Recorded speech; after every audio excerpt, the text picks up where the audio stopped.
दिल्ली में लगातार हुई बारिश के बाद यमुना नदी का जलस्तर तेजी से बढ़ रहा है और ये खतरे के निशान के करीब पहुंच गया है। बाढ़ से हाहाकार मचा है। बाढ़ का पानी कई घरों के अंदर तक पहुंच चुका है।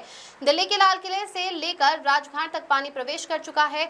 लोगों को नाव के सहारे सुरक्षित स्थानों पर पहुंचाया जा रहा है। एनडीआरएफ की टीम लोगों को बचाव कार्य में लगे हुए हैं। एहतियात के तौर पर निचले इलाकों और नदी के खादर क्षेत्रों से 100 से अधिक परिवारों को सुरक्षित स्थानों व राहत शिविरों में पहुंचाया गया। वहीं मजनू का टीला, मयूर विहार और वजीराबाद के पास के खादर इलाकों से लोगों को हटाया गया है। नदी के बढ़ते जलस्तर को देखते हुए पुराने लोहे के पुल और संवेदनशील मार्गों पर निगरानी बढ़ा दी गई है। लोहे का पुल बंद होने से लोगों को आवागमन में भारी परेशानी का सामना करना पड़ रहा है। बादल हुसैन की रिपोर्ट। सीवान में कथित अपहरण और सामूहिक दुष्कर्म के मामले में बड़ा खुलासा हुआ है। जिस अपहरण की कहानी ने कल पूरे इलाके में सनसनी मचा दी थी, पुलिस की जांच में वह कहानी झूठी निकली है। सीवान एसपी पूरन कुमार झा ने प्रेस वार्ता कर पूरे मामले की तस्वीर साफ कर दी है। पुलिस के मुताबिक युवती का वीएमएचई स्कूल के पास से स्कॉर्पियो सवार युवकों द्वारा अपहरण नहीं किया गया था। जाँच में सामने आया कि युवती पहले से अभिषेक बरनवाल नाम के युवक के संपर्क में थी और अपनी छोटी बहन के साथ ऑटो से युवक से मिलने होटल पहुंची थी। युवक भी मोटरसाइकिल से होटल पहुंचा और करीब 2500 रुपए में कमरा बुक कराया गया। पुलिस के मुताबिक होटल के कमरे में युवती के साथ दुष्कर्म की घटना हुई। इसके बाद युवती खून से लथपथ हालत में अस्पताल पहुंची। हालांकि युवती के बयान के आधार पर महिला थाना में दुष्कर्म का मामला दर्ज कर लिया गया है। पुलिस ने त्वरित कार्रवाई करते हुए घटना के महज 6 घंटे के भीतर अभिषेक बरनवाल समेत 2 आरोपियों को गिरफ्तार कर लिया। गौरतलब है कि कल युवती के परिजनों ने आरोप लगाया था कि सीवान शहर के वीएम उच्च विद्यालय के समीप से स्कॉर्पियो सवार युवकों ने युवती को अगवा कर लिया और उसे बसोपट्टी गांव ले जाकर सामूहिक दुष्कर्म किया। मामले की गंभीरता को देखते हुए एसपी पूरन कुमार झा खुद सदर अस्पताल पहुंचे थे और युवती से घटना की जानकारी ली थी। अब पुलिस होटल और कथित घटनास्थल से वैज्ञानिक एवं तकनीकी साक्ष्य जुटा रही है। एसपी ने साफ कहा कि उपलब्ध साक्ष्यों के आधार पर दोषियों के खिलाफ कड़ी कानूनी कार्रवाई की जाएगी। नागेंद्र कुमार की रिपोर्ट। हम लोगों को सूचना मिली कि वीएमएचई स्कूल के पास से दो युवतियों का स्कॉर्पियो में अपहरण कर लिया गया है एवं उनके साथ बासोपल्ली में ले जाकर के दुष्कर्म किया है। इस मामले की गंभीरता को देखते हुए हमने तुरंत 4 टीम का गठन किया। इंस्पेक्टर मुफस्सिल घटनास्थल बासोपल्ली जाकर के वहां अग्रतर अनुसंधान एवं साक्ष्य संकलन करने लगे। महिला थाना अध्यक्ष हॉस्पिटल जाकर के पीड़िता का बयान ली है। महादेवा थाना अध्यक्ष वीएमएचई स्कूल से लेकर के टाउन तक के सभी सीसीटीवी कैमरे देखते रहे एवं टाउन थाना अध्यक्ष ने टाउन में कुछ होटलों में जांच पड़ताल की। अग्रतर अनुसंधान, टेक्निकल एवं मैनुअल इनपुट सीसीटीवी के आधार पर यह जानकारी सामने आई कि अपहरण की बात इसमें पूर्णतः निराधार थी। हॉस्पिटल रोड पे युवक एवं युवती मिले थे। इसके बाद दोनों लोग टाउन में झगड़ावा बढ़ के पास स्थित एक होटल में पहुंचे थे। होटल के टॉप फ्लोर पर वो कमरा था जहां हम लोगों ने सर्च करके डिटेल्ड जो भी हमारे वैज्ञानिक साक्ष्य है उनको संकलित किया है। उस होटल से कुछ सामग्रियां बरामद की गई है। महिला थाना के अंदर कांड दर्ज करके अग्रतर कार्यवाही की जा रही है। इसमें कितनी गिरफ्तारी हुई है सर? इसमें मुख्य रूप से जो लड़का था जिसके साथ वह युवती उस होटल में गई थी, अभिषेक बरनवाल नाम से, उसकी गिरफ्तारी कर ली गई है। उसके साथ एक अन्य लड़के की भी गिरफ्तारी की गई है। सर, घटना की जानकारी कैसे हुई? अपहरण का मामला कैसे सामने आया? किसके बयान पर है? युवती के बयान पर ही इस मामले में कांड दर्ज किया जा रहा है। घटना की जानकारी जैसा मैंने आपको पूर्व में बताया 5 बजे युवती के माध्यम से ही हम लोगों को मिली थी। तो सर क्या माना जाए कि लड़की के साथ दुष्कर्म हुआ या फिर स्वेच्छा से हो गई हुई है?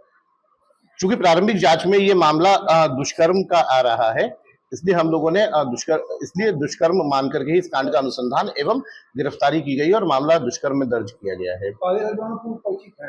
इस मामले में हम लोग डिटेल्ड इन्वेस्टिगेट कर रहे हैं। सर, होटल में भी कार्रवाई कुछ हुआ है? फिलहाल हम लोगों ने जो हमारा पीओ था उसको सीज किया है।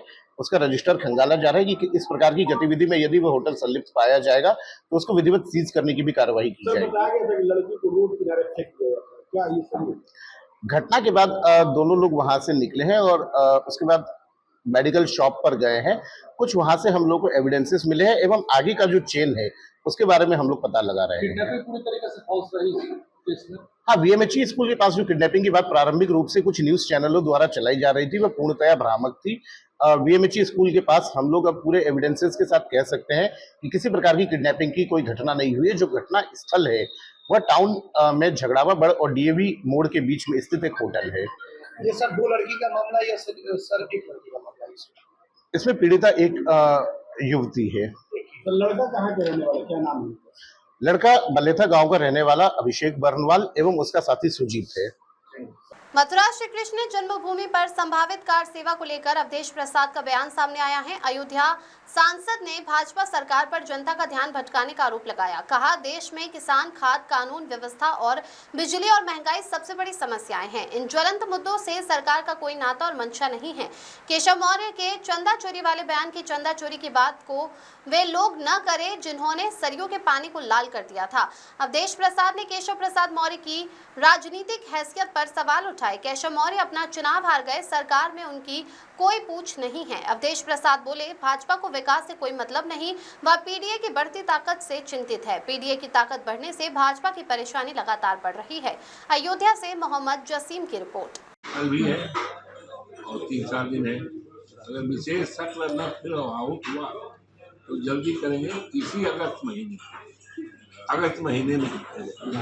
सांसद जी, भारतीय जनता पार्टी के सरकार के सामने देश की ज्वलंत समस्याओं से न तो कोई नाता है न कोई मंशा है। सबसे बड़ी ज्वलंत समस्या है किसानों को खाद की। सबसे बड़ी ज्वलंत मुद्दा है बिजली का। सबसे ज्वलंत मुद्दा है कानून व्यवस्था का। सबसे ज्वलंत मुद्दा है महंगाई का। तो ज्वलंत मुद्दों से ध्यान लोग न करें, चर्चा न करें, इसलिए नया मुद्दा भारतीय जनता पार्टी तलाश में रहती है और उसी में समय जाया करती है।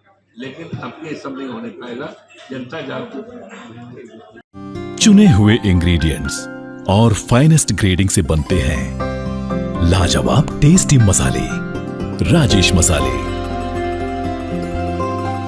क्या चटपटा है राजेश मसाला, ट्राई करिए। अच्छा,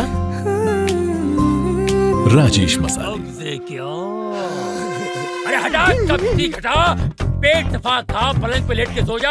अंकल हो या आंटी, पेट की बजेगी सुबह घंटी। ट्रिंग ट्रिंग, तुरंत खा के कंडीशन पलट ले। कब को बोल, कट ले, फुट ले, वट ले, निकल ले, समझा क्या? पेट सफा 16 खास आयुर्वेदिक जड़ी बूटियों से बनेला है जो पहली रात से असर दिखाता है। पेट सफा, हर रोग दफा, समझा क्या?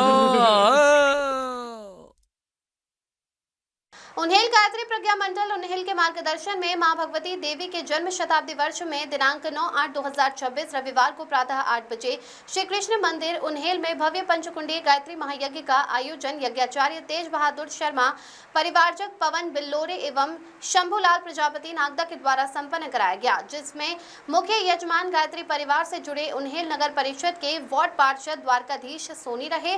साथ ही हरीश सोनी, लोकेंद्र विश्वकर्मा, धर्म पालीवाल, आनंद शुक्ला। यज्ञ के पश्चात अगस्त माह में आने वाले जन्म दिवस को भी मनाया गया। गोविंद सलित्रा की रिपोर्ट। क्या कार्यक्रम था आज? ये गायत्री परिवार में हमारा 14 महीने से हर महीने हवन का प्रोग्राम चल रहा था।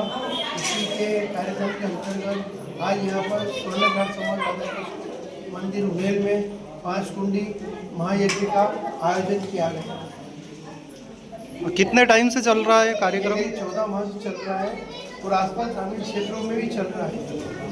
उन्हेल बेड़ाउल दोनों के संयुक्त तत्वाधान में प्रोग्राम आयोजित किया। पवित्र सावन माह में शासन प्रशासन द्वारा मीट और मांस की बिक्री पर लगाई गई सख्त पाबंदी के बावजूद बहेड़ी में कुछ लोग खुलेआम प्रशासनिक आदेशों को ठेंगा दिखा रहे हैं।